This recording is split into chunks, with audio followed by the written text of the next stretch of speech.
हम कायल नहीं है वो वाली शहादत बयान करने के जिसमें कहते हैं हाय हुसैन तो सकीना तो ज़ैनब। हमारे बुज़ुर्गों ने हमें ये सबक नहीं दिया, हमारे बुज़ुर्गों ने हमें ये बताया है कि इमाम हुसैन की शहादत इस तरह बयान करो कि नौजवानों में जज्बे जिहाद पैदा हो, औरतें सब्र का पहाड़ बन जाए।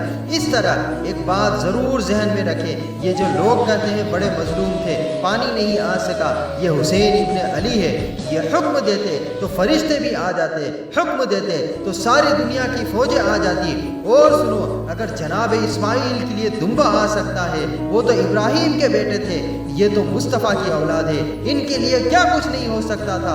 लेकिन इमाम हुसैन ने पसंद किया था करबला के जिहाद को, इसको पसंद किया था मौला अली ने, वो अपनी पसंद में थे। कोई इस तरह ना बयान करना कि मजलूम थे तो बड़ी मुश्किल में थे तो बड़ा रोते थे, कोई इस तरह अफसोस के साथ हरगिज़ बयान ना करे।